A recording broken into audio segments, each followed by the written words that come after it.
Hello అండి అందరికీ. 'మాటామంతి' ఛానల్‌కు స్వాగతం. నేను ప్రెజెంట్ కెనడాలో ఉంటున్నాను. కెనడాలో ఉంటున్నాను. మేము వచ్చి కూడా ఇక్కడ చాలా ఇయర్స్ అయింది. నేనిక్కడ నాన్ ఐటీ సైడ్ జాబ్ చేశానండి. ఐటీ సైడ్ మూవ్ అవ్వాలి అని జస్ట్ కొన్ని సర్టిఫికేషన్స్ అవి కంప్లీట్ చేసి ఇంకా మూవ్ అవ్వాలి. ఐటీ సైడ్ కూడా సెర్చ్ చేయాలి జాబ్ అన్నట్టు చూస్తూ ఉన్నాను. అయితే ఈలోపు నాకు తెలిసిందేమంటే నాకు కొద్దిగా అంటే మా ఫ్యామిలీ సిట్యుయేషన్స్ నుంచి, కిడ్స్ నుంచి తర్వాత నాకు కొంచెం కెరియర్ గ్యాప్ ఉంది. అంటే ఈ మధ్యలో నాన్ ఐటీ జాబ్స్ చేశాను. బట్ ఐటీ సైడ్ మూవ్ అవ్వలేకపోయినాను. సో, దాంతో ఇక్కడ నాకు తెలిసిన మా ఫ్రెండు అలానే ఇక్కడికి వాళ్ళు వచ్చి చాలా ఇయర్స్ అయిపోయింది. తను వచ్చి తనకు అంతే సేమ్ ఇండియాలో నాన్ ఐటీ ఎక్స్‌పీరియన్స్ ఉంది. సో, కెనడాకొచ్చి ఐటీ సైడ్ తను కెనడాలో కూడా ఒక ఐటీ ఒక 1 ఇయరో ఏమో అట్లా చేసి తను ఇప్పుడు మళ్ళీ సెర్చ్ చేస్తుందనమాట. సో, తనని అడిగాను. "నీకు నాలాగే కదా! అసలు ఐటీ ఎక్స్‌పీరియన్స్ లేదు. సో, మరి ఇక్కడ ఎలా కెనడాలో సో, జాబ్ ఈజీనేనా? మనం ఐటీ సైడ్ సెర్చ్ చేయాలి. ఫ్రెషర్‌గానే వస్తుందా? కెరియర్ గ్యాప్ ఉంది కదా!" అన్నట్టు తనని అడిగాను. సో, తను నాకేం చెప్పిందంటే, లేదు తను ఏదో కన్సల్టెన్సీ ద్వారా వెళ్ళిందంట. ఆ కన్సల్టెన్సీ ఏమంటే, తను అన్ని డీటెయిల్స్ చెప్పిందనమాట. తర్వాత నేను మా వారిని అడిగాను. ఇలా ఉందంట. సో, నేను కూడా ట్రై చేద్దునా అని. లేదు కెనడాలో వద్దు అది కొంచెం కష్టమవుతుంది. అంటే ఏమి తను ఆల్రెడీ చేసి రిజైన్ చేసింది. అంటే తను రిజైన్ చేసిందా? లేదా తననేమన్నా ఇట్లా పెట్టిందని తెలిసి ఏమన్నా ఇన్వెస్టిగేషన్ అలా జరిగి టర్మినేట్ చేసారా? ఒకసారి కనుక్కున్నావా? అన్నట్టు అన్నారు. సరే అని నేను తనను డైరెక్ట్‌గా అడిగా. నేను కూడా ఇట్లా నువ్వు ఇచ్చిన అడ్రెస్ కాల్ చేసి కనుక్కుందాం అనుకున్నాను. బట్ నా హస్బెండ్ ఏమో వద్దు అంటున్నారు. మళ్ళీ అది ఎట్లా అంటే టు బీ ఫ్రాంక్స్ చెప్పాలంటే తనకు ఇన్వెస్టిగేషన్ అయిందండి. సో, తను చెప్పిందనమాట నాకు. అది మనం ఇంక వెళ్తున్నాము అలా అంటే గనక డేర్ చేసి వెళ్తున్నాము. ఆ ఛాలెంజెస్ తీసుకొనే మనము అందులోకి దిగాలి అన్నట్టు. సరే నేను ఏమైంది మొత్తానికి ఎట్లా అంటే తను చెప్పిందనమాట. తను మనకిక్కడ ఎక్స్‌పీరియన్స్ లేకున్నా మనకు ఇక్కడ ఎక్స్‌పీరియన్స్ ఉన్నట్టు పెడతారంట. ఒక 4 ఇయర్సో లేదా అదే మన గ్యాప్‌ని బట్టి, మన కెరియర్ గ్యాప్‌ని బట్టి సో, ఎక్స్‌పీరియన్స్ మనం చెయ్యకున్నా ఫేక్ పెడతారంట. టు బీ ఫ్రాంక్స్ చెప్పాలంటే ఫేక్ ఎక్స్‌పీరియన్స్ పెడతారంట. అది కూడా ఆయన ఏం చేశారంట అంటే, నేను నీకు బ్యాక్‌గ్రౌండ్ అది నేను ఇక్కడ బ్యాక్‌గ్రౌండ్ చెక్ కంపల్సరీ జరుగుతుందండి. ఏదో కొన్ని కంపెనీస్‌కు బ్యాక్‌గ్రౌండ్ చెక్ జరగదు కానీ, కెనడాలో మనం ఏమి అప్లై చేసినా బ్యాక్‌గ్రౌండ్ చెక్ అనేది జరుగుతుంది. రెఫరెన్స్ కాల్ చేస్తారు. మనం ఐడీ గనక రెఫరెన్స్ ఈమెయిల్ ఐడీ ఇచ్చింటే వాళ్ళకు మెయిల్ చేస్తారు.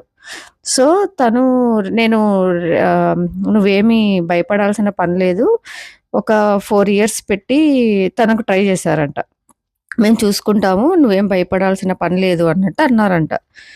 ఓకే. అవునా! సరే ఇంక వాళ్ళు చూసుకుంటా అన్నారు కదా! అని పాపం తను ట్రై చేసింది. వాళ్ళు ఏమీ చేయలేదంట అండి. ఓన్లీ బ్యాక్‌గ్రౌండ్ చెక్ ఒకటి వాళ్ళు చేశారంట. అయితే వాళ్ళు స్టార్టింగ్ కొంచెం అమౌంట్ కట్టించుకున్నారంట. తను ఏదైతే తనకు సిస్టమ్ అడ్మిన్‌గానో ఏమో అక్కడ ఎక్స్‌పీరియన్స్ ఉందంట ఇండియాలో. అంటే తను ఇండియాలో ఐటీ సైడ్ చేయలేదు. సిస్టమ్ అడ్మిన్‌గా ఏదో స్టార్ట్ చేయాలా అనుకోని ఏదో కోర్స్ చేసిందంట. ఆ ఎక్స్‌పీరియన్స్ ఉందంట. సో, దాంతో ఇక్కడ అంటే లేదు నువ్వు అంటే లేడీస్‌కి ఇక్కడ ఈజీ అవుతుంది అన్నట్టు పాపం టెస్టింగ్ ఇచ్చారంట. Automation testing, manual testing, automation testing అవి నేర్పించారంట.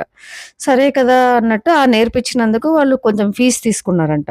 తర్వాత రెజ్యూమ్ బిల్డ్ చేసినందుకు అన్నిటికి కలిపి కొద్దిగా ఫీజ్ తీసుకున్నారంట మళ్ళీ. మళ్ళీ తర్వాత మనకు ఫుల్ టైమ్ జాబ్ వస్తే ఇంత పర్సెంటేజ్ అని, అదే కాంట్రాక్ట్ జాబ్ వస్తే ఇంత పర్సెంటేజ్ అని వాళ్ళకివ్వాలంట మనము. సరే అని పాపం తను అన్నీ కనుక్కొని, తనకు కూడా ఎవరో తెలిసిన వాళ్ళు ఎవరో జాయిన్ అయ్యి, వాళ్ళు జాబ్ ఆల్రెడీ చేస్తున్నారు కదా! అని తను జాయిన్ అయ్యి పాపం ఇలా చేసుకయింది. అలా తనంతట తనే జాబ్ తెచ్చుకుంది. Just background check one of the బ్యాంక్‌లో తనకు జాబొచ్చింది. తర్వాత వాళ్ళింక బ్యాక్‌గ్రౌండ్ చెక్ అంతా అయిపోయింది. ఓకే. ఆఫర్ లెటర్ గూడా చేతికొచ్చింది.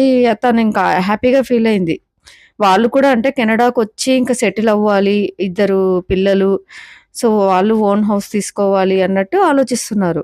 ఓకే. అంతా బానే ఉంది కదా! అని తను బ్యాక్‌గ్రౌండ్ చెక్ అంతా అయిపోయింది. తీరా చూస్తే ఆ బ్యాక్‌గ్రౌండ్ చెక్‌లో గూడా నార్మల్ ఈమెయిల్ ఐడీస్ ఇచ్చాడంట ఆయన.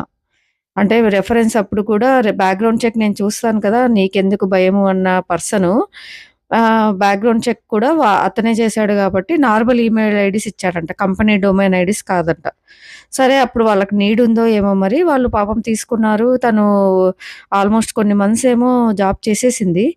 జాబ్ చేసేసాక ఓకే అనుకుంటూ తను వెళ్ళిపోయాక కొన్ని మంత్స్ తర్వాత ఇన్వెస్టిగేషన్ మెయిల్ వచ్చింది తనకు. తీరా ఇన్వెస్టిగేషన్ మెయిల్‌లో వెళ్ళాక ఇదంతా నువ్వు మాకెందుకో డౌటొస్తుంది. నువ్వు ఏవైతే కంపెనీస్ పెట్టావో రెజ్యూమ్‌లో మాకు ఆ కంపెనీస్ నుంచి నువ్వు తేగలవా డైరెక్ట్‌గా లెటర్స్ అంటే ఇంక తను ఏం చేయలేక రిజైన్ చేసేసిందండి. సో, తను వెళ్ళిన కన్సల్టెన్సీ నేను జస్ట్ మీకు చెప్పాలనుకుంటున్నా. అలా ఎవరు మోసపోవద్దండి. మిస్సిసాగలో అదొక కన్సల్టెన్సీ నేము. కన్సల్టెన్సీ నేమ్ నేనిక్కడ రివీల్ చేయగూడదనుకుంటున్నాను. ఎందుకంటే కొంతమంది ఆల్రెడీ అందులో జాయిన్ అయ్యి జాబ్ చేస్తూ ఉంటారు. లేనిపోని భయం వేస్తుంది గదా! వాళ్ళకు. సో, అలా మీరు ఏమన్నా ట్రై చేయాలి అనుకుంటే మీరు అన్నీ వెరిఫై చేసుకొని ట్రై చేయండి. నన్నడిగితే ఉన్న ఎక్స్‌పీరియన్స్ ఏదైతే నాన్ ఐటీ ఉన్నా అదే పెట్టి మనం ఏదో గిటప్ మెయింటైన్ చేస్తూ, ఏవన్నా ప్రాజెక్ట్స్ చేస్తూ, ఏదన్నా వాలంటీర్ వర్క్ ఉంటే అలా చేస్తూ, ఆ వర్క్ చూపించుకోవడం బెటర్ కానీ మనం లేని ఎక్స్‌పీరియన్స్‌ని పెట్టి, లేనిపోని ప్రాబ్లమ్స్ తెచ్చుకునే దానికన్నా, ఇదే బెటర్ అని నాకనిపిస్తుందండి. సో, తనది చెప్పాక నేను కూడా ఇంక మా వారితో వద్దు, వద్దు నేను ఉన్న నాన్ ఐటీ ఎక్స్‌పీరియన్సే పెట్టుకొని ట్రై చేస్తానులే. ఎప్పుడొస్తే అప్పుడొచ్చింది అన్నట్టు చూస్తున్నాను. ఇది అండి. నేను జస్ట్ షేర్ చేసుకోవాలనుకుంటున్నా. ఎందుకంటే తనకు జరిగినట్టు ఎవ్వరికీ తనిప్పుడు చాలా ఇబ్బంది పడుతుంది. పాపం తను ఆల్‌మోస్ట్ 1 ఇయర్ చేసింది. అది పెట్టాలనా, ఎక్స్‌పీరియన్స్ లేదో కూడా తనకు అర్థం అవ్వట్లేదు. సరే అది లేకుండానే ఇంక ట్రై చేయాలా అన్నట్టు ఇంక ఆలోచిస్తుంది తను గూడా. ఇంకా పాపం స్టార్ట్ చేయలేదు తను గూడా మార్కెటింగ్. యాహ్! అదండి నేను చెప్పొచ్చేది. సో, ఎవ్వరు ఇలా అమౌంట్స్ కోర్స్‌కింత, మనకు ఫుల్ టైమ్ జాబొచ్చాకింత, మనకు కాంట్రాక్ట్ జాబొచ్చాకింత అంట పే చేయాల్సింది. అంతా మేము చూసుకుంటాము. ఇక్కడ అలాంటివి చాలా కష్టమండి. నేను అంటే ఈ మధ్య కాలంలోనే నేను నాకు తెలిసిన సర్కిల్‌లోనే ఒక 6, 7 కేసెస్ ఇలా విన్నాను. సో, ఇన్వెస్టిగేషన్ అలా చేసి ఇప్పుడు బాగా చెక్ చేస్తున్నారండి. పాండమిక్‌లో ఎలా అంటే అలా తీసేసుకున్నారు కానీ, ఇప్పుడు బాగా మళ్ళీ అందరినీ మళ్ళీ వెరిఫై చేస్తున్నారు. వాళ్ళ బ్యాక్‌గ్రౌండ్ లెజిటిమేటా కాదా అన్నట్టు. సో, సో, ఆలోచించుకోండి. ఎందుకంటే తను నాకు చెప్పింది తనకొస్తుందే అప్పుడు 65,000 వస్తుంటే, దాంట్లో కొద్ది కొద్ది కడుతూ కన్సల్టెన్సీ వాళ్ళకే ఒక 20,000 పోయింది. తను చేసింది ఆల్‌మోస్ట్ 10 మంత్సో, 11 మంత్సో. ఇంకా సో, వాళ్ళింకా ఇల్లు తీసుకోవాలా అని అనుకున్నారు. సో, మీరే ఆలోచించండి. ఒకవేళ తను కంటిన్యూ అవుతుంది కదా! అనుకుంటూ ఇల్లు గనక తీసుకుంటే ఇప్పటికి చాలా ఇబ్బంది పడుతుండ్రి. నెల నెల ఈఎంఐలతో. సో, అదే అండి నేను చెప్పొచ్చేది. తను అలా చెప్తూనే ఇంగ నాకు భయం వేసేసింది. వద్దులే అదేదో మనకున్న ఎక్స్‌పీరియన్సే పెట్టుకొని ట్రై చేద్దాం. ఎప్పటికొస్తే అప్పుడొచ్చింది అని. అంటే ఇంట్లో ఒకరు జాబ్ చేస్తూ, అది కూడా ఫుల్ టైమ్ చేస్తూ ఉన్నారు అంటే, మనం సెక్యూర్‌గా ఉన్నట్టండి. సో, ఇలాంటి దాన్లల్లో మళ్ళీ మనం ట్రాప్ అయ్యి లేనిపోని ఇబ్బందులు పడేదానికంటే, జాబ్ ఎప్పుడొస్తే అప్పుడొచ్చింది అని చూసుకోవాలి. ఇంకొకటేంటంటే, లేదు మనమే ఇంటిని మెయింటైన్ చేయాలి. మనమే మే ఇంటినంతా చూసుకోవాలి అనుకున్నప్పుడు, ఇలాంటివి కాకుండా సో, వేరే ఏమన్నా ఉన్నాయా? ఇక్కడ ఎంప్లాయ్‌మెంట్ ఆఫీసెస్ కూడా ఉంటాయండి. ఒకసారి ఆ ఆఫీసెస్‌కి వెళ్లి, ఒకసారి మీ డీటెయిల్స్ అంతా, మీ ప్రాబ్లమ్స్ అంతా ఎక్స్‌ప్లెయిన్ చేయండి. వాళ్ళు కూడా మిమ్మల్ని గైడ్ చేస్తారు. ఇదండి. Thanks for watching. ఇలా ఏమన్నా నాకు తెలిస్తే మళ్ళీ ముందు ముందు పెడతా.